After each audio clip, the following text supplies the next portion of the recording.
Il n'y a pas assez d'une vie pour comprendre l'art. C'est pourquoi on va continuer à lire les fiches, c'est-à-dire les prises de notes que j'ai faites en lisant le Moyen-Âge roman de Faucillon. On en est à la fiche numéro 29. Il y en a 54 en tout.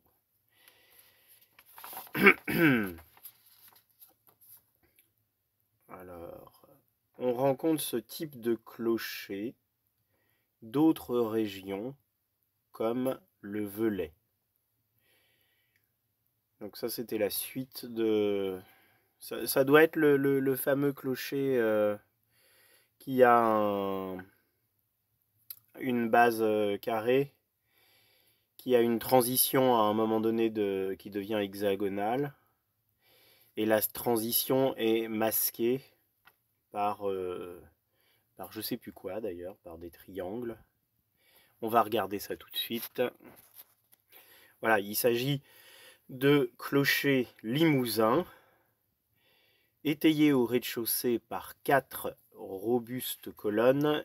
Il élève ses étages successivement carrés et octogonaux en retrait les uns sur les autres en masquant la transition du carré à l'octogone par des gables très aigus. Voilà, c'est les gables qui masquent la transition.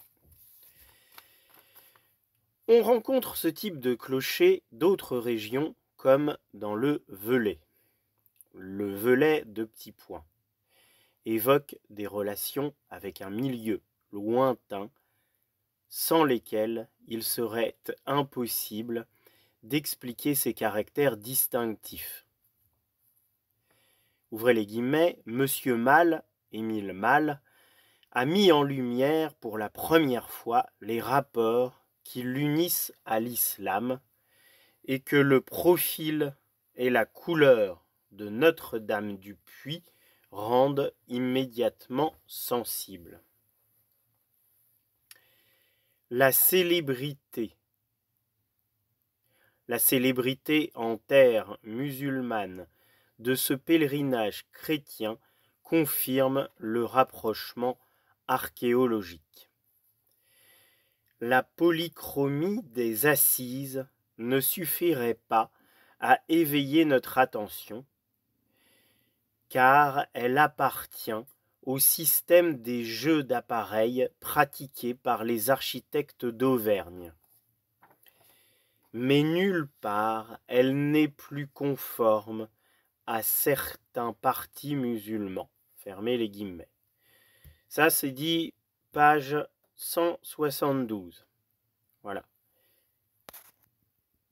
Et Émile Malle, c'est un historien de l'art qui est né en 1862 et qui est mort en 1954 et qui a écrit des livres qui font date et qui sont encore cités par des historiens médiévistes contemporains d'aujourd'hui.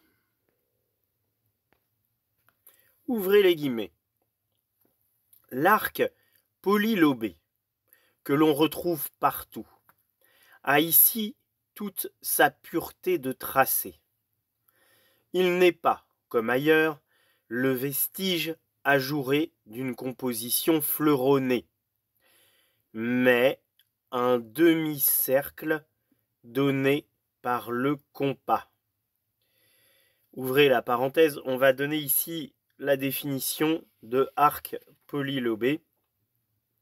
Donc un arc polylobé, c'est un arc composé d'un nombre impair de petits arcs en plein cintre, les lobes, apparus au Xe siècle à l'époque du califat de Cordoue, c'est-à-dire l'actuelle Espagne.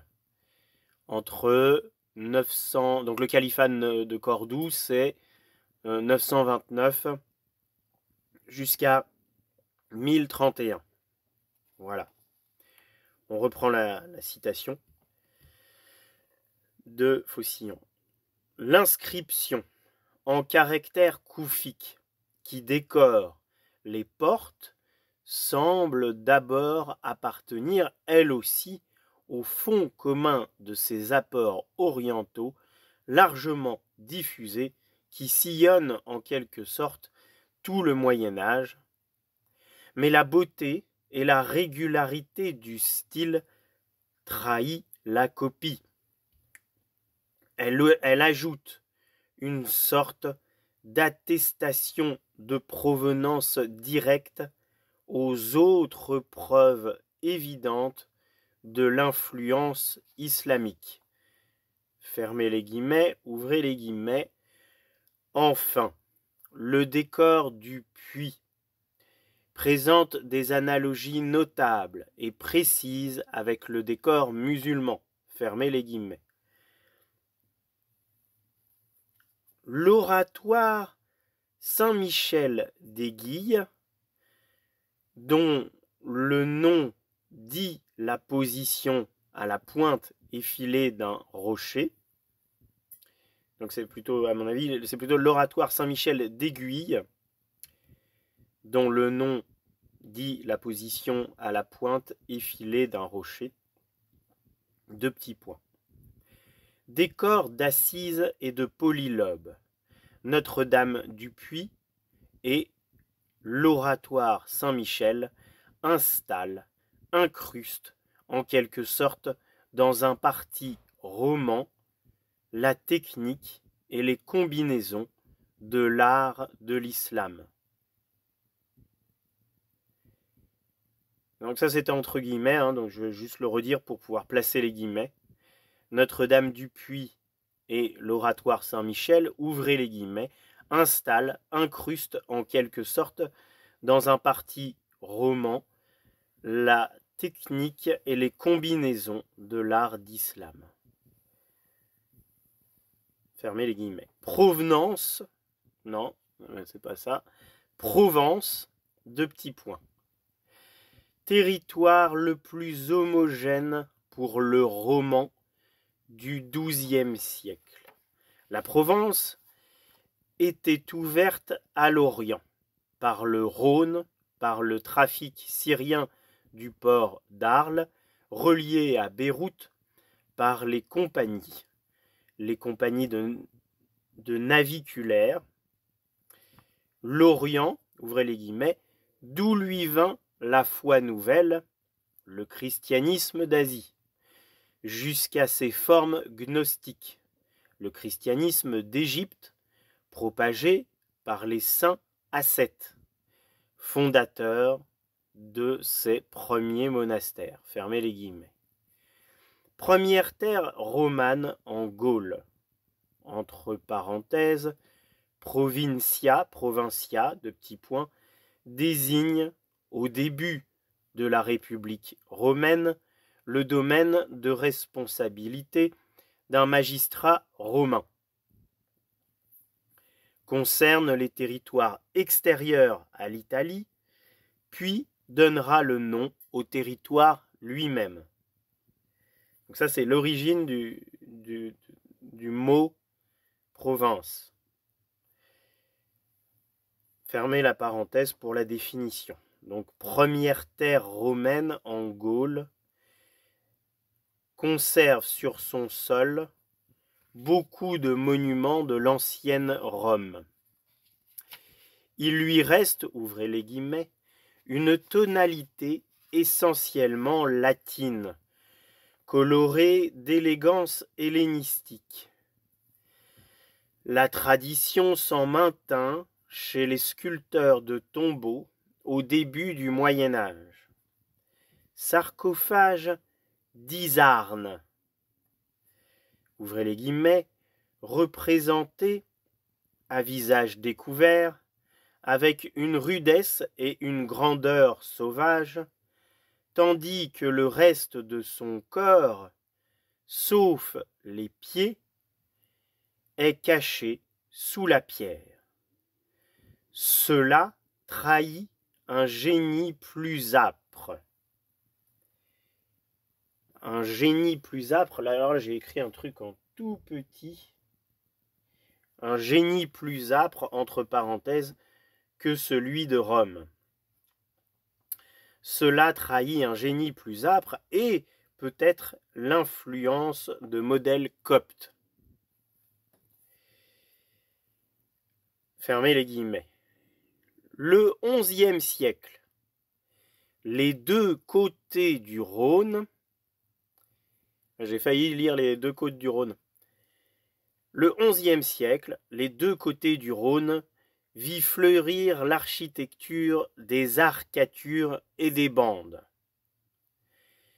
Le XIIe siècle s'y adapta en traitement particulier,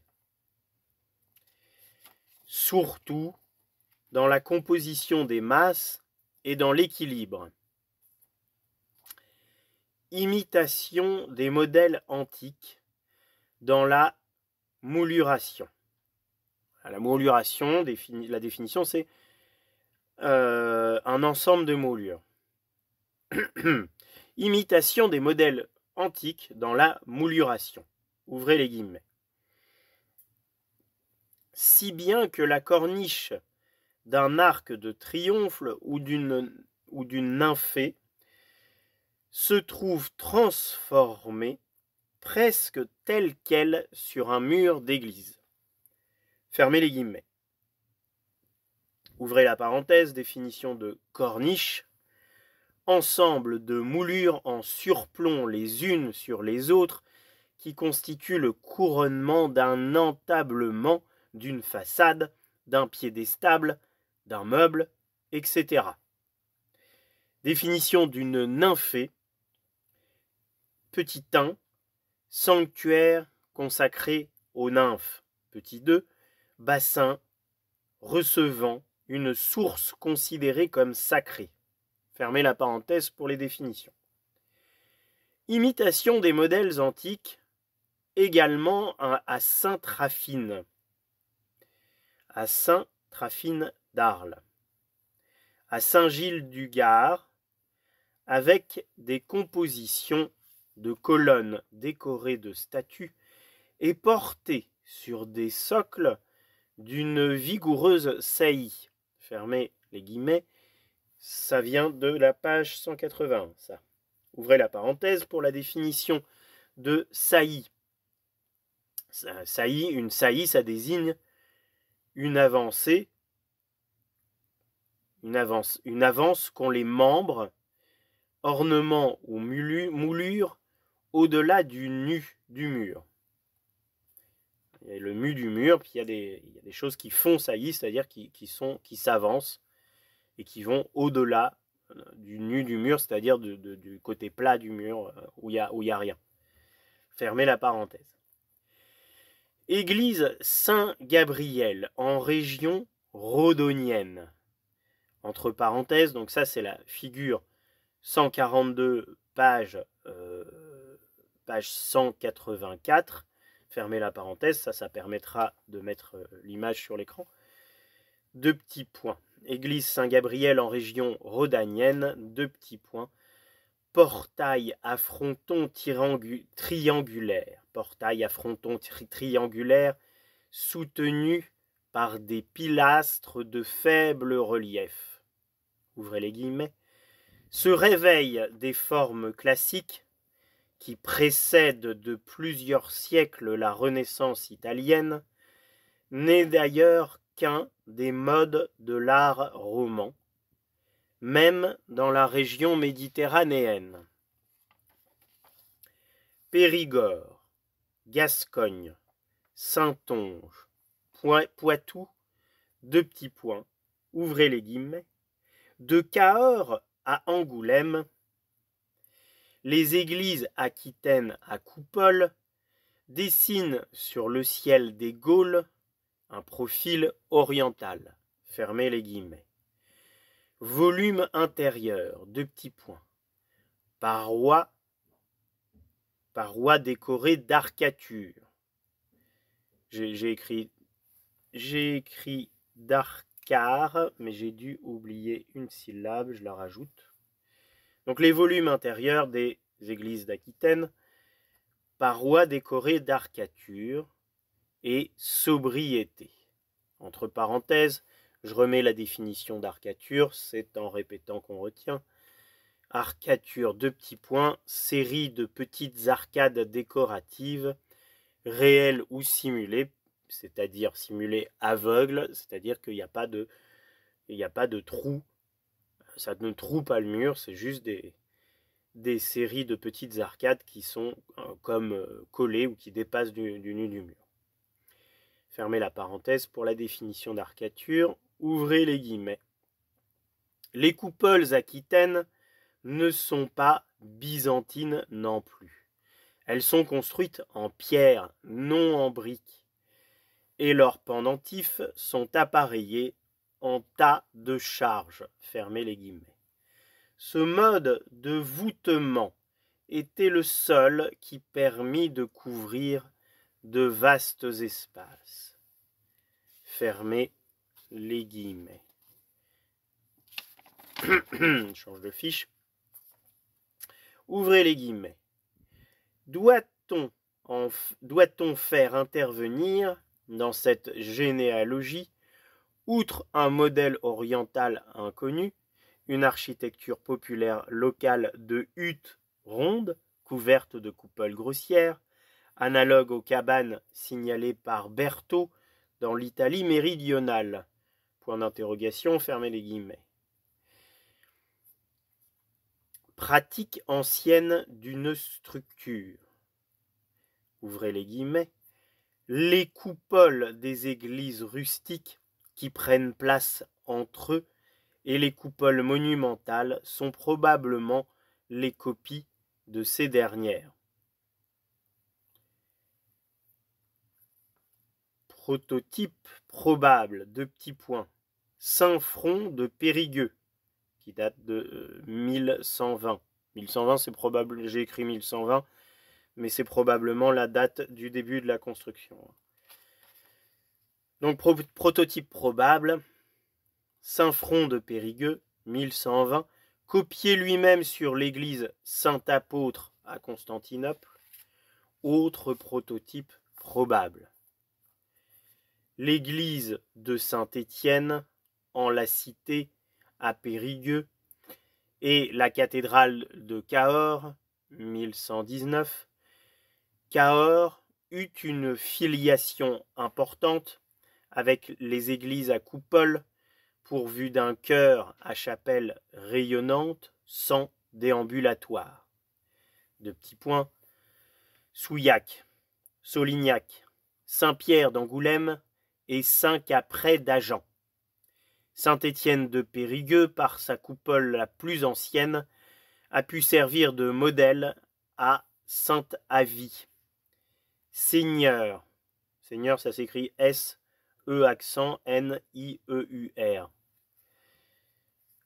Seigneur, entre parenthèses, antérieur à 1117, fermez la parenthèse. Et je reprends la phrase depuis le début parce que sinon on n'arrivera pas à la comprendre. Saint-Étienne de Périgueux, par sa coupole la plus ancienne, a pu servir de modèle à Sainte-Avie, seigneur, et serait la souche de toute cette lignée. Saint-Étienne de Périgueux serait la souche de toute cette lignée. La souche de toute cette lignée est, entre guillemets, c'est Faucillon qui le dit lui-même. Ouvrez les guillemets. Nous connaissons l'originalité de l'équilibre poitevin, garanti par les nefs latérales, la pile arrachée en 4 feuilles, la composition des grandes et des petites arcades sur les façades pignons, serrées entre des lanternons à flèches imbriquées, montés sur piles fasciculées. Fermez les guillemets. Ouais, je sais pas ce que ça veut dire tout ça, enfin il y a certains trucs je sais, mais j'aime bien l'image que pourrait évoquer l'idée de piles fasciculées. J'ai l'impression que c'est comme si c'était constitué de bouts de papier, des fascicules, quoi. Enfin bon, faudra voir ce que c'est, et toute la digression que je viens de faire permettra peut-être de mettre une image qui permette de définir un peu ce que c'est qu'une pile fasciculée. Terre abondante en monuments gallo-romains. Ouvrez les guillemets. De là peut-être ce goût pour les belles colonnes à la façade où elles conservent des proportions et un galbe antique. Fermez les guillemets. Église au berceau continu décorée d'une épopée de peinture, de petits points. Église de Poitiers, Hervolt. Champvigny, Parthenay, Saint-Jouin, Saint-Savin. Ouvrez les guillemets. Bien d'autres églises montrent la science et l'abondance progressive d'un décor où la part prise par les comtes de Poitiers à la croisade d'Espagne explique l'intervention d'éléments arabes associés à une règle architectonique dont les effets sont remarquables, notamment dans le traitement des archivoltes. Fermez les guillemets. Ouvrez la parenthèse pour définir archivolte. Archivolte de petits points. Ensemble d'ornements, sculptures ou baguettes qui encadrent une arcade en soulignant les contours supérieurs et inférieurs des voussoirs ou claveaux de l'arc. Donc les archivoltes, c'est soit des ornements, soit des sculptures, soit des baguettes qui encadrent, qui soulignent des arcades, qui soulignent les contours.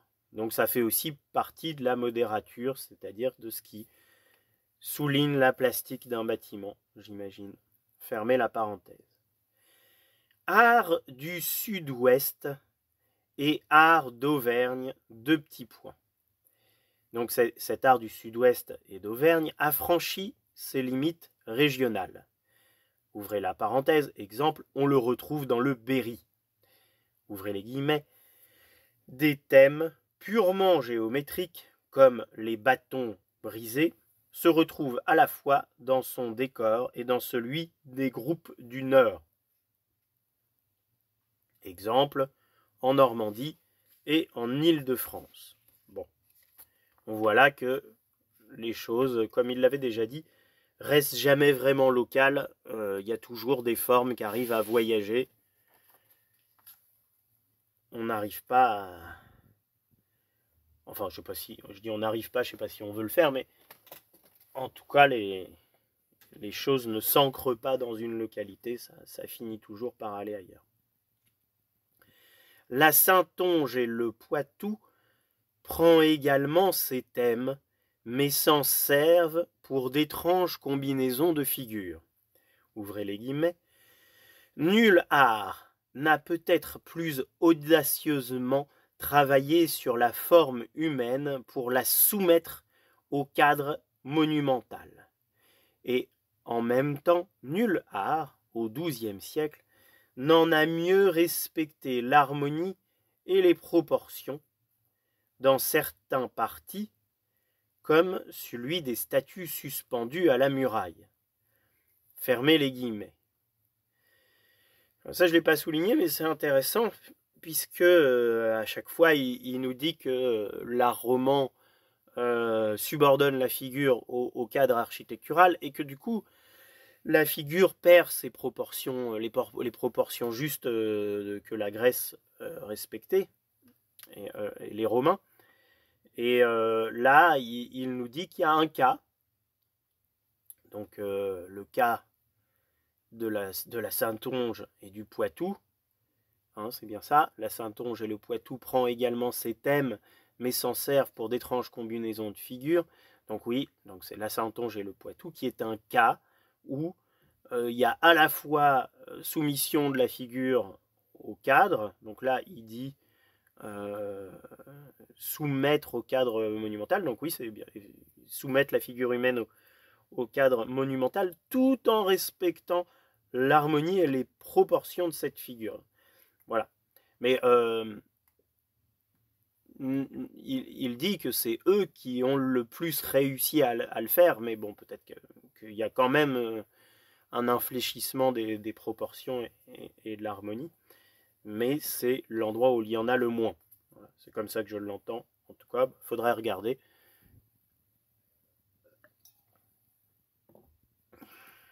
C'est aussi là que la sculpture romane devient baroque. Donc là, il avait dit qu'il y avait une période baroque du roman.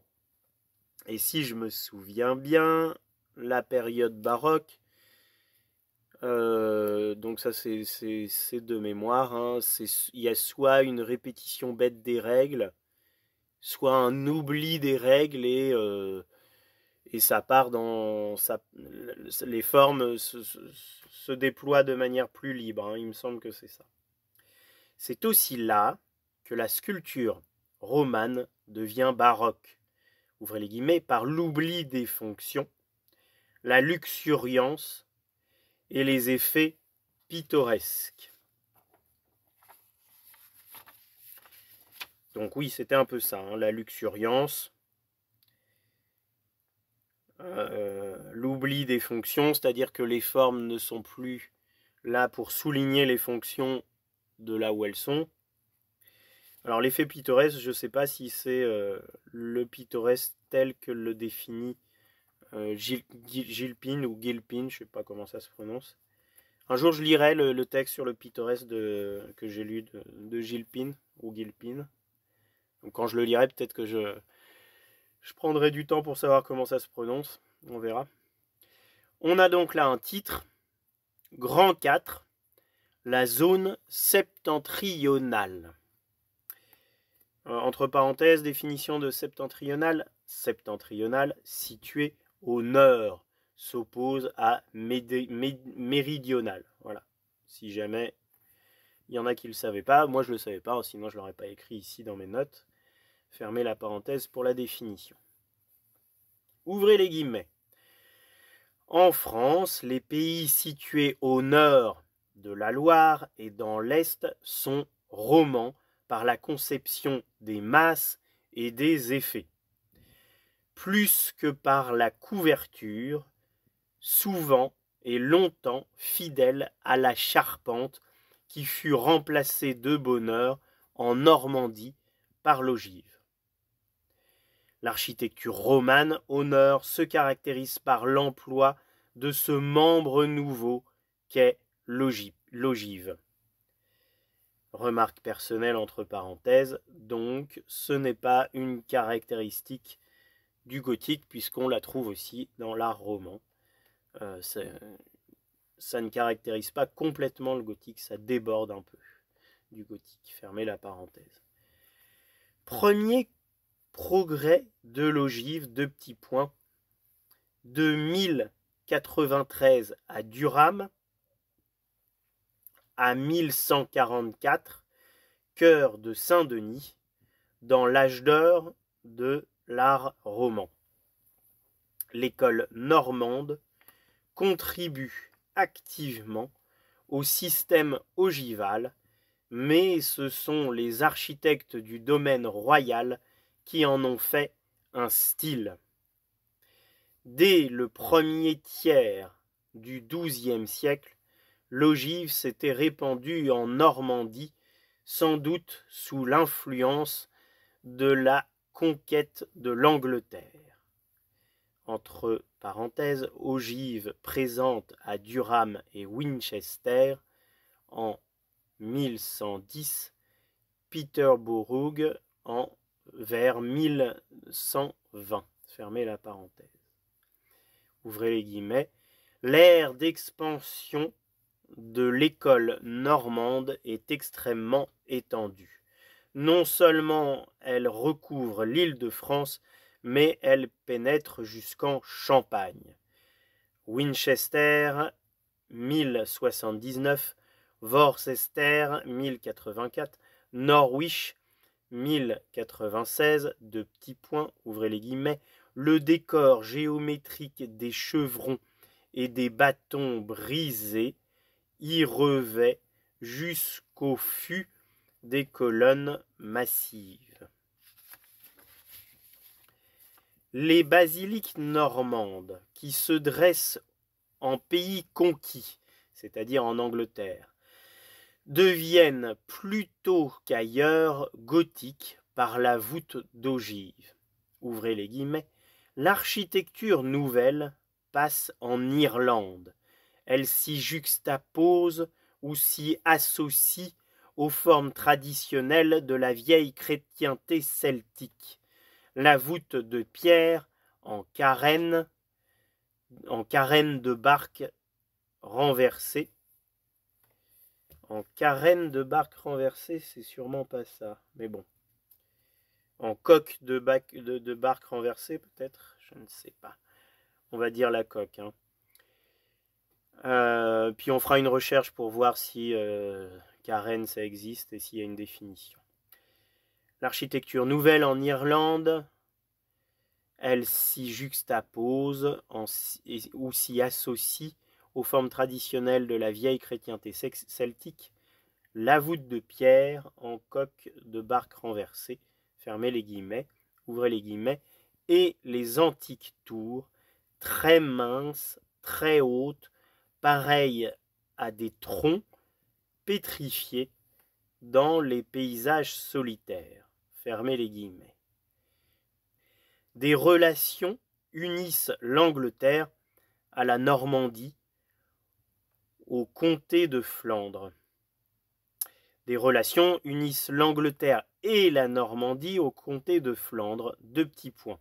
Matériaux spécifiques, le grès jaunâtre, où sont façonnés les moellons de Saint-Vincent de Soigny et de Braine-le-Comte. La pierre bleue de Tournai. Ouvrez la parenthèse. Moellons. Qu'est-ce que c'est des moellons? Pierre de petite dimension, brute, ébauchée ou équarrie, employée avec du mortier pour maçonner un mur. Fermez la parenthèse. Architecture placée entre les exemples normands et la tradition de l'Empire. J'ai écrit tradition 2 fois. Mais enfin. Architecture placée entre les exemples normands et la tradition de l'Empire. Tournai, deux petits points, masse normande, rhénane et gothique à la fois. Abside vigoureuse, nervée de croisillons arrondis qui pourraient laisser croire qu'elles sont du XIIe siècle. Ouvrez les guillemets. À la croisée du transept, un énorme beffroi carré, coiffé d'une flèche octogonale, semble non s'élever dans les airs, mais peser sur l'église qui la porte sans fléchir. À l'extrémité de chaque croisillon montent 2 clochers dont le faîte est plus haut que celui du beffroi. Laon et Chartres s'inspirent de Tournai. Sa forme aiguë et mince pour leur cathédrale gothique. C'est peut-être sa forme est aiguë et mince pour leur cathédrale gothique. Je ne sais pas. Ouvrez les guillemets. L'art du Rhin, dans ses compositions démesurées, n'a pas cette puissance de jet, comme quelque chose que l'on jette. Fermez les guillemets. Attachement de la Germanie aux solutions carolingiennes. Ouvrez les guillemets.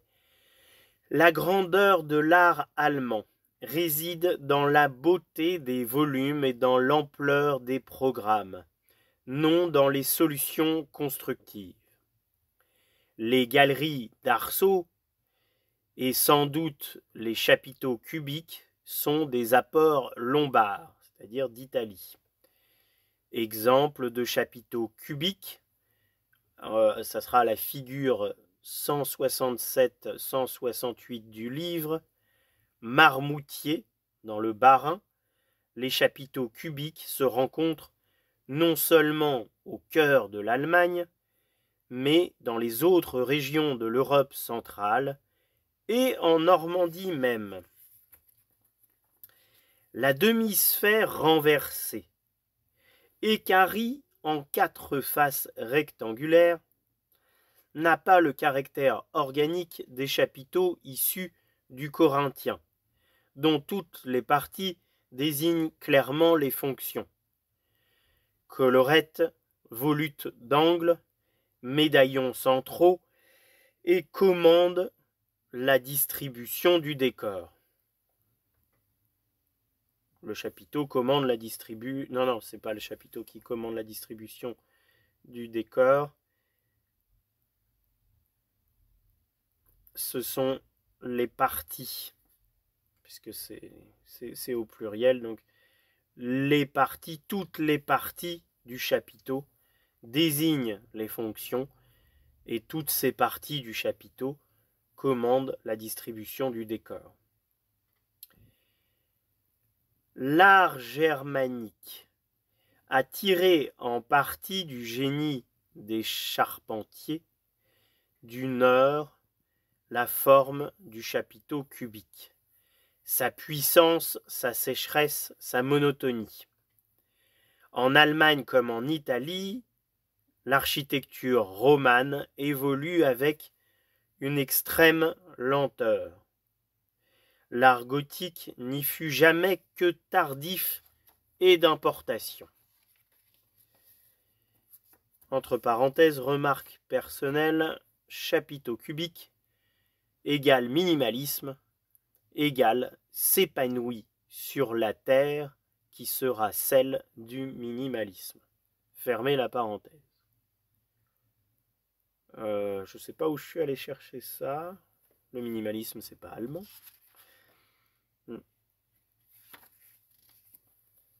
Pays méditerranéen. 2 petits points. Ah, c'est peut-être parce que les Allemands ils sont protestants et que les Américains aussi, je sais pas. Bon. Pays méditerranéen, 2 petits points. L'Occident leur est redevable d'expériences multiples. Ils ont été les intermédiaires des influences orientales, qu'ils furent les premiers à connaître. L'Espagne a donné l'art asturien, l'art mozarable, les formes catalanes du premier art roman. La Lombardie a initié un nouveau traitement des arcatures et des bandes. Sud de l'Italie, 2 petits points. Le mont Cassin. Le mont Cassin, entre parenthèses, 11e siècle. Le mont Cassin, église détruite dont nous ne connaissons que la description, dont nous ne connaissons que la description de Léon d'Ostie et les dessins de Sangallo. Elle a probablement influencé le Cluny de Saint-Hugues. Ça, je pense que j'ai retenu ça dans mes notes parce que c'est toujours intéressant de voir que dans l'histoire de l'art, il y a plein de trous parce qu'il y a plein de choses qui ne nous sont pas parvenues parce qu'elles ont été détruites et que tout ça ne tient pas à grand-chose parce que c'est fragile et que ça ne parvient pas jusqu'à nous et que donc du coup, il y a beaucoup de choses qui sont faites avec des hypothèses, avec des descriptions écrites ou des dessins pour pouvoir combler les vides. Ouvrez les guillemets. Cette Espagne, à demi arabe, cette Italie, prise entre Venise byzantine et l'étonnant complexe sicilien, invente-t-elle encore, selon quelle voie et dans quelle mesure sont-elles Occident? Terre où l'architecture antique n'a jamais été complètement oubliée. Donc ça, je l'ai souligné, doublement souligné. Hein. Les terres méditerranéennes, et donc je ne sais pas si c'est toutes celles qu'il a mentionnées, c'est-à-dire l'Espagne et l'Italie, la Sicile, ce sont des terres qui n'ont jamais oublié vraiment l'architecture antique. Les Toscans sont restés fidèles au plan basilical. Ouvrez les guillemets, leur génie linéaire se contente de volumes très simples et très anciens, qui peuvent se ramener à la basilique boîte des Latins. Donc tout ça, c'est page 209. On est toujours dans les guillemets. Au-delà des Alpes, la synthèse des parties est un fait acquis depuis longtemps. Ça, je l'ai écrit en gros. Je le répète donc. Au-delà des Alpes, la synthèse des parties est un fait acquis depuis longtemps. La chapelle baptismale et le clocher sont incorporés à l'édifice. Le plan rectangulaire et le plan central se sont unis pour donner naissance aux absides à chapelles rayonnantes et aux belles compositions des chevets étagés. Fermez les guillemets. Les maîtres italiens tiennent moins à travailler les masses que les surfaces. Ils panotent les murs et revêtent les façades de plaquage polychromique, comme à la Badia de Fiesole et à Son Miniato al Monte. Très profondément étranger à l'Occident qui, toujours, avoit la noble maçonnerie. Souvent, le temple survit dans l'église. À Rome, au milieu du XIIe siècle, Sainte Marie du Transtévère montre des colonnes aux chapiteaux ioniques portant des architraves sous un plafond lambrissé sur un pavement de marbre multicolore. Je n'ai pas dit ce qu'il y avait entre parenthèses. Hein. Sainte Marie de Transtévère, c'est de 1140-1148. Même dans une nef voûtée d'ogives, comme celle de Saint-Ambroise à Milan, avec ses tribunes, avec l'alternance de ses plis savants, l'interprétation de l'espace et le traitement des masses sont plus latins que romans. Fermez les guillemets.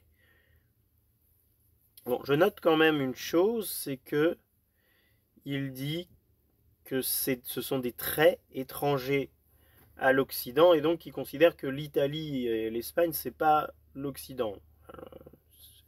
Ce que je trouve un peu étonnant. Et puis je note, je ne l'ai pas souligné, d'ailleurs je vais le souligner, mais que les maîtres italiens tiennent moins à travailler les masses que les surfaces, parce que ça, c'est intéressant. Voilà. Bon, il y a la machine à laver à côté qui essore, donc je vais essayer de parler fort pour couvrir. Ouvrez les guillemets. Dans le Midi et à l'Est, le second âge d'or byzantin opposait à l'art roman une tradition éclatante. Les princes normands de Sicile, qui, combattant les empereurs byzantins, rencontraient comme adversaires des hommes de leur race, enrôlés dans la garde, j'ai écrit en tout petit, la garde varangienne. Les princes normands de Sicile, qui, combattant les empereurs de Byzance, rencontrés comme adversaires des hommes de leur race, enrôlés dans la garde varangienne, vivaient dans des palais et dans des églises où l'art de l'islam et l'art de Constantinople mêlaient leur prestige. Oui, je sais qu'en Sicile, il y a des mélanges comme ça parce qu'il y a eu successivement des Byzantins, puis des musulmans, puis encore autre chose, enfin plutôt des Italiens, enfin bon, je sais pas, enfin je crois qu'il y a trois styles dans les églises en Sicile. Comme la France était traversée par les chemins de Saint-Jacques, l'Italie du Nord et centrale l'était par le chemin de Saint-Michel. De petits points, ouvrez les guillemets, ils étaient l'axe de l'iconographie. Ils répandaient jusqu'à Modène le récit figuré des chevaleries d'Arthur. Fermez les guillemets, ça c'est pas loin de la page 111. Mais du coup, page 111, deux petits points.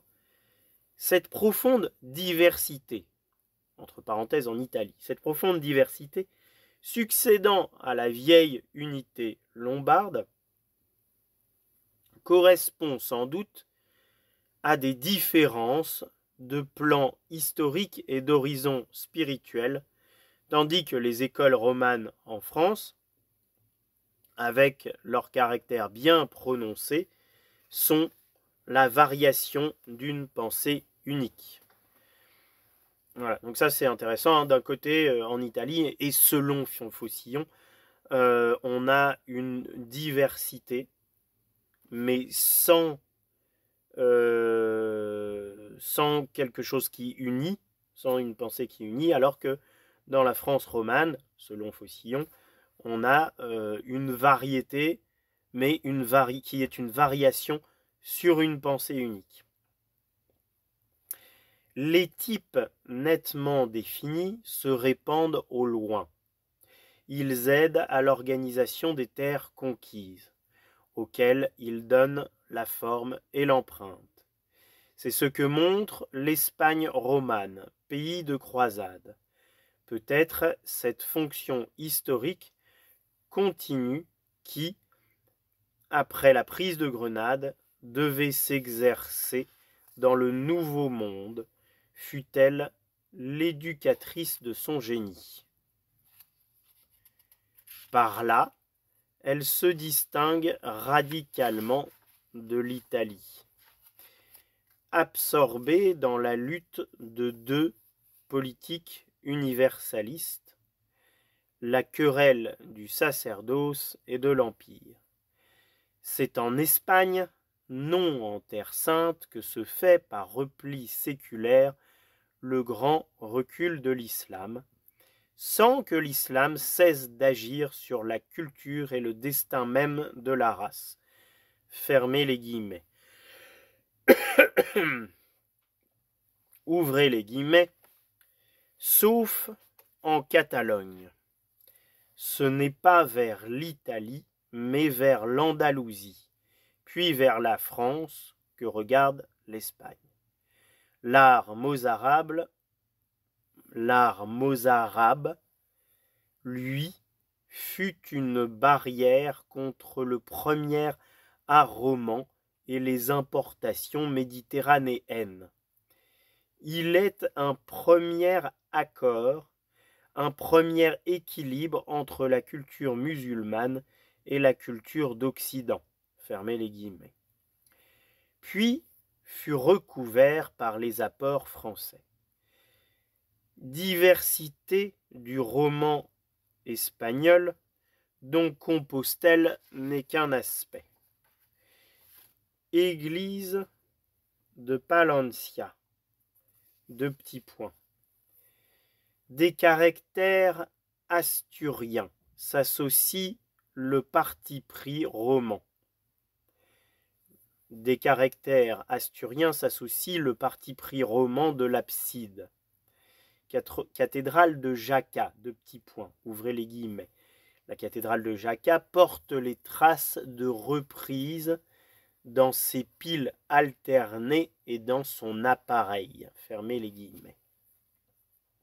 Les nervures de la coupole à la croisée sont encore mozarabes. Église Saint-Martin de Fromista en Castille, 2 petits points.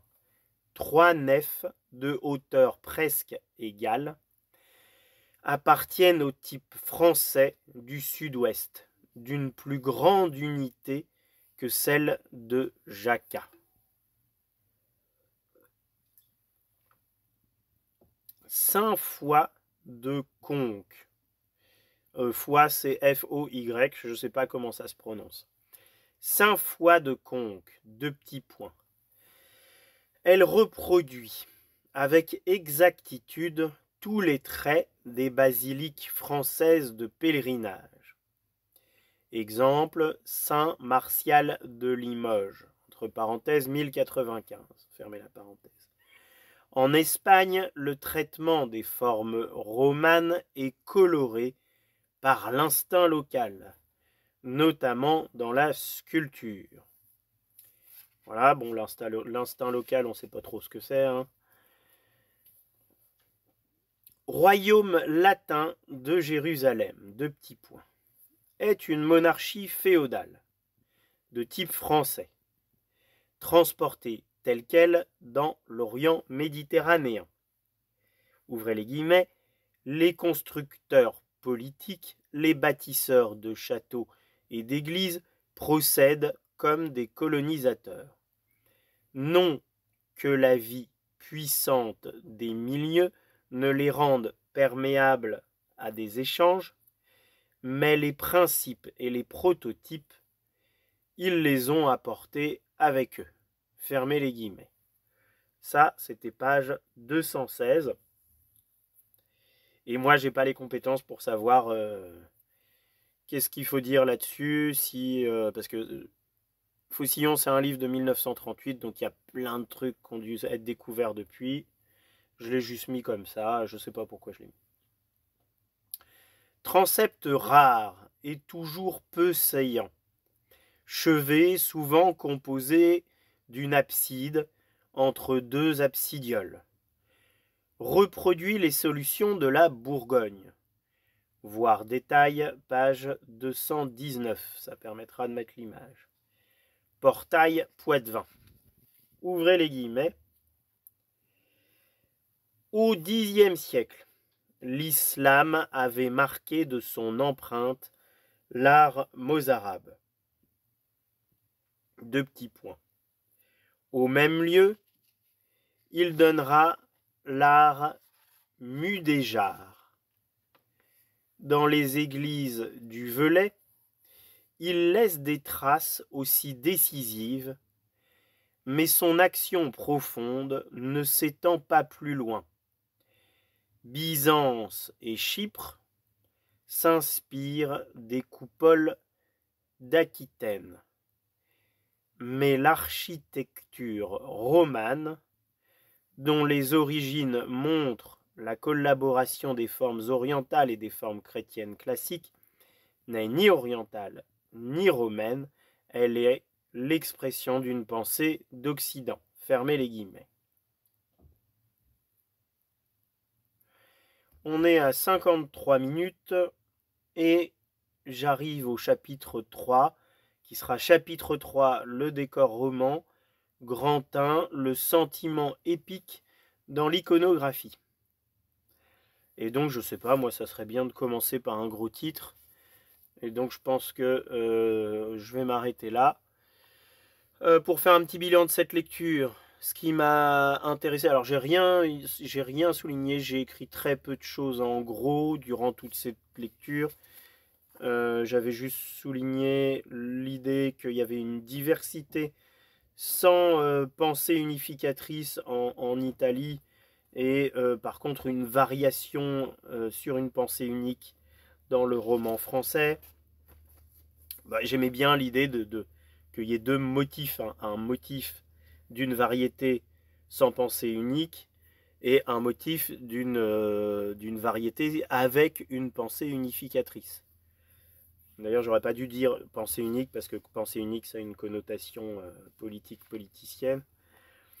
Voilà, j'ai souligné aussi terre où l'architecture antique n'a jamais été complètement oubliée. Ouais, le fait que en Italie, l'architecture antique a jamais vraiment été oubliée. Voilà. Et puis j'avais écrit un truc en gros aussi que je vais essayer de retrouver. J'arrive pas à le retrouver.